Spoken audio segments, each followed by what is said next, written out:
Halo, assalamualaikum warahmatullahi wabarakatuh. Lillahi ta'ala ya karim, ilahi anta maksudi waridaka malubi. Bismillahirrahmanirrahim. Allahu akbar kabira walhamdulillahi kasira wa subhanallahi bukrata wa asila. La ilaha illallah wallahu akbar walillahil ilham. Oke teman-teman semua, kita mau cerita tentang Islam menurut pandangan syariat, juga pandangan ulama warisatul anbiya.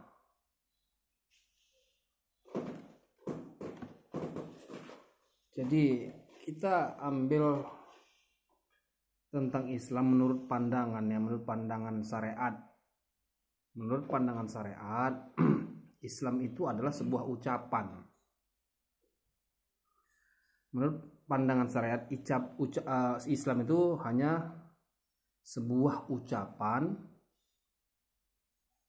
satu hal yang bisa dilihat dengan mata kepala, dengan telinga, bisa diraba dengan tangan, bisa dirasa dengan lidah.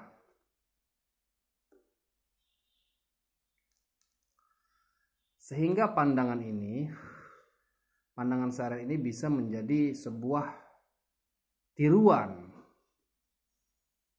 Bisa menjadi sebuah tiruan. Apa contohnya? Kalau pandangan syariat, Islam adalah sebuah ucapan yang dilakukan para manusia, maka tuh banyak orang kafir itu bisa menghafal bacaan tersebut yang kita ucapkan tadi. Dia bisa baca apa yang kita ucapkan, atau namanya syahadat dia ucapkan balik. Itu orang kafir bisa.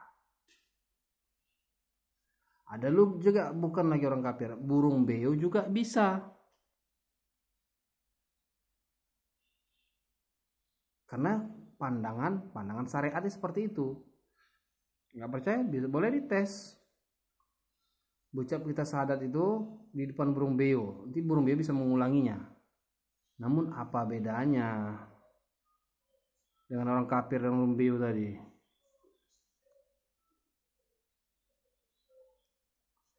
Coba kita berpikir lebih dalam dan kita menggunakan akal sehat kita sehingga adinul akal menjadi masuk akal dan logika. Nah, menurut pandangan ulama warisatul anbiya, ajaran Ahlussunnah, Islam itu bukan cuma diucapkan. Islam itu bukan cuma ucapan. Bukan. Islam itu mengenal yang disembah. Itu mengenal Allah, mengenal Muhammad, menyaksikan Allah, menyaksikan Muhammad. Kalimatnya itu sudah jelas. Menyaksikan Allah, menyaksikan Muhammad, mengenal Allah, mengenal Muhammad. Bukan ada diucapkan.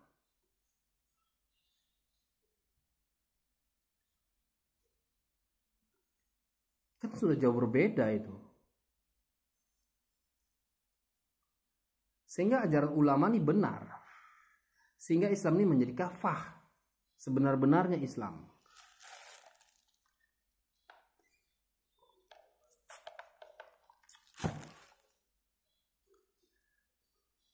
Nah, itulah yang dicontohkan para rasul.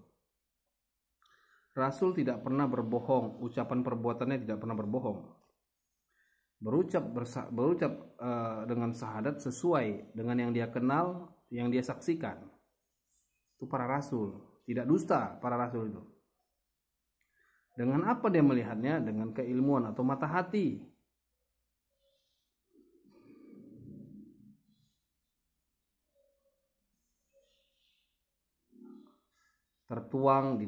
Tertulis di dalam kitab Quran An-Nazmi ayat 11, tidak dusta, tidak bohong, apa yang dilihat mata hati. Nah, dua pandangan ini kita bisa simak, kita bisa berlogika. Mana kebenaran Islam yang kafah, mana kebenaran yang Islam yang sebenar-benarnya. Makanya kalau kita melihat Islam dari pandangan syariat ini banyak kegaduhan, banyak dia pertentangan sesama. sesama penyampai, sesama pendakwah. Karena pandangan syariat seperti itu. Tapi kalau pandangan ulama itu sudah jelas berbeda. Mereka akan tetap sama karena pandangan ulama sampailah kepada Rasulullah, sampailah kepada para malaikat, sampai kepada Allah. Itu keilmuan yang benar, itu Islam yang benar.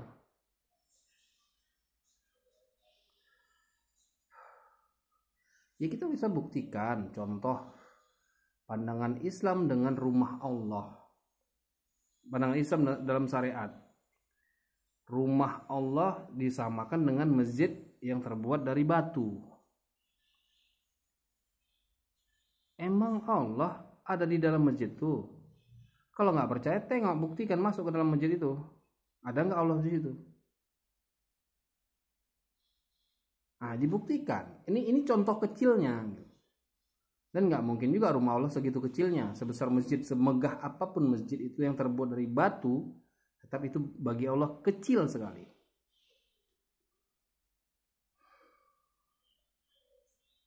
Nah, itu contoh. Contohnya seperti itu.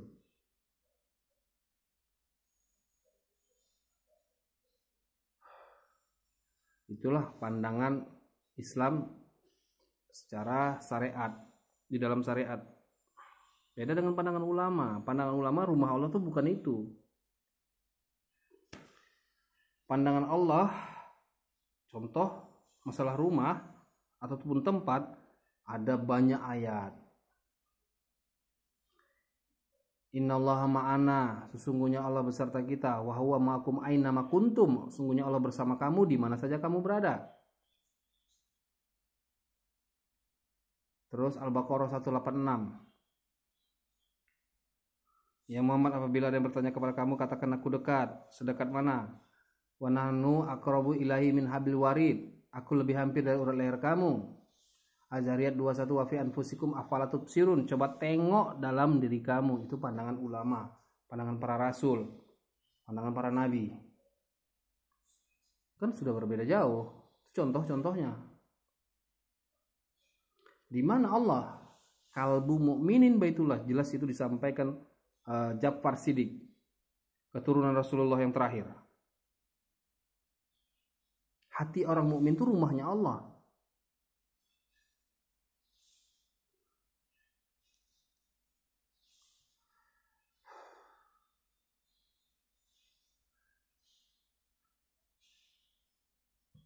Kan jauh tuh berbedanya. Permasalahannya orang mukmin tuh mana? Karena banyak manusia ini merasa dia sudah mukmin, tapi di hatinya tak ada Allah. Nggak percaya, kita buktikan.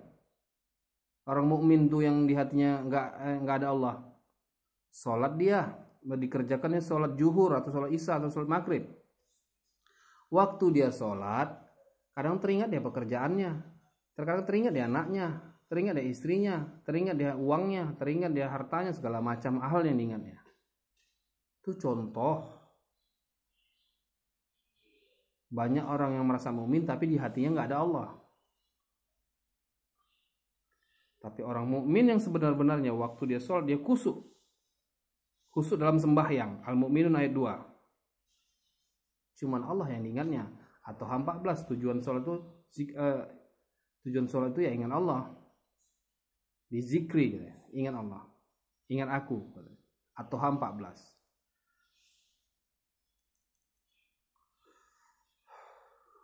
Jadi itu sangat berbeda jauh.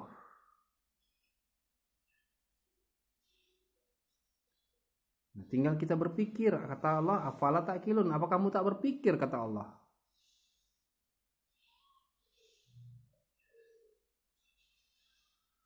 Oke teman-teman, itu tadi kita bincang-bincang, kita bernarasi koar-koar di medsos mengenai Islam dalam pandangan syariat versus pandangan ulama warisatul anbiya.